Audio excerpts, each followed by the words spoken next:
Hello friends, welcome back to my channel. তো দেখো আজকে তোমাদের জন্য একটা মজাদার ইউনিক রেসিপি নিয়ে চলে এসেছি। আজকে দেখো কি বানাবো। আজকে বানাবো মুরগির পা, মেটে, পুট আর মুরগির উইংস সব একসাথে মিক্স করে একটা জমাট বাঁধা রান্না হবে। তো দেখো আমি এখানে কী কী নিয়ে নিয়েছি। অল্পটুকু পেঁয়াজ নিয়ে নিয়েছি, আর এখানে দেখো রসুন আর আদার কোয়ান্টিটিটা একটু বেশি নিয়েছি। তো এগুলো এই শিলপাতায় সুন্দর করে বেটে নিচ্ছি। আর দেখতেই পাচ্ছ পেঁয়াজ আমি মাত্র দুটো নিয়েছি, বেশি নেইনি। এটা একটু মাখামাখাই হবে। আর কেউ যদি একটু ভাত দিয়ে খেতে চাও তাহলে একটু ঝোল করতে পারো। তো দেখো কড়াই গরম হয়ে গেছে, কড়াইয়ে আমি তেল দিয়ে আলুগুলো ভালো করে ভেজে নিচ্ছি। তোমরা যদি না চাও তাহলে আলু নাও দিতে পারো। তো আমরা যেহেতু ভাত দিয়ে খাবো তাহলে অবশ্যই আলুটা দিতেই হবে।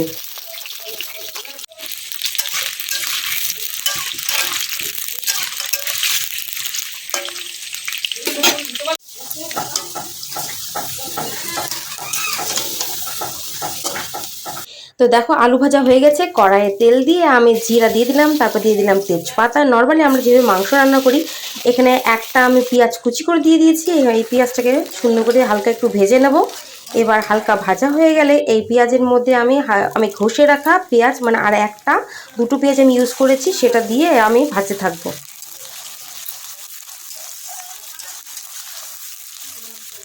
তো দেখো হালকা ভাজা হয়ে গেলে আমি এখানে কাঁচা লঙ্কা দিয়ে দেবো। যে যেভাবে ঝাল খেতে চাও বা খেতে পারো সেভাবেই কিন্তু দেবে। তো দেখো এখানে আমি বেটে রাখা আদা রসুন পেস্টটা দিয়ে দিলাম। এটাও হালকা আমি তেলের মধ্যে ভেজে নেব। মোটামুটি মশলাটাকে আমি 50% ভেজে নেব, তারপরে আমি জিনিসগুলো আস্তে আস্তে দেবো। তো দেখো এখানে আমি দিয়ে দিলাম লঙ্কা বাটা আর জিরা বাটা। তো এটাকেও হালকা তেলের মধ্যে আমি ভেজে নেব। তো দেখো মোটামুটি হালকা 50% মতন ভাজা হয়ে গেছে। তো দেখো এখানে মুরগির পাগুলো আমি ছেড়ে দিচ্ছি। মুরগি পা দেওয়া হয়ে গেলে এখানে আমি উইংস আর কিছু মাংসও রয়েছে, আর দিয়ে দিলাম মেটে, আর দিয়ে দিলাম আমি পুট। এগুলো মিক্স করে রান্না করলে বন্ধুরা স্বাদ কিন্তু অসাধারণ হয়। অনেকেই এগুলো এসব খাও না, কিন্তু যারা খায় তারা জানবে মাংস থেকেও বেশি টেস্ট লাগে খেতে এগুলো। তো দেখো দিয়ে দিলাম লবণ স্বাদ অনুসারে, আর দিয়ে পরিমাণ মতন হলুদ। তো এগুলা দিয়ে আমি সুন্দর করে এখন নাড়াচাড়া করতে থাকবো, যাতে সুন্দর করে জিনিসটা মিক্স হতে থাকে।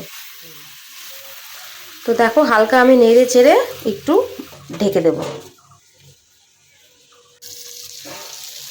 তো দেখো হালকা ঢেকে দেওয়ার পরে আমি আবার ঢাকনাটা সরিয়ে সুন্দর করে নাড়বো।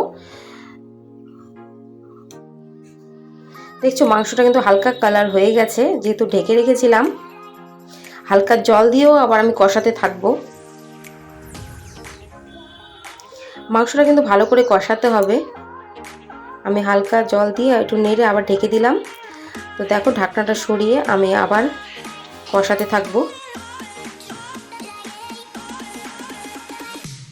তোমরা কেউ চাইলে একটু বেশিও মশলা দিতে পারো। তো আমরা যেহেতু একটু কম মশলা দিয়েই খাই, তো আমরা একটু কম মশলাই দিয়েছি। যে যেমন খেতে চাও তেমনি খেতে পারো। তো দেখো আমার কষানো হয়ে গেছে। তো আমি একটু ঝোল দিয়ে দিলাম, কারণ একটু সিদ্ধ হতে হবে। তো দেখো ভেজে রাখা আলুগুলো আমি দিয়ে দিলাম। এটা হালকা আলুগুলোকে ভিতরে দিয়ে আমি এখন এটা ঢেকে দেব।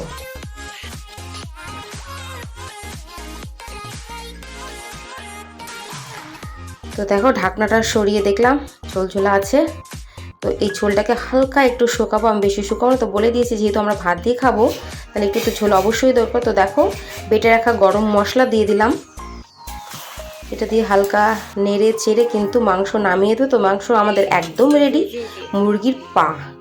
তো দেখো ভাতের সাথে আমি একদম নিয়ে বসে পড়েছি।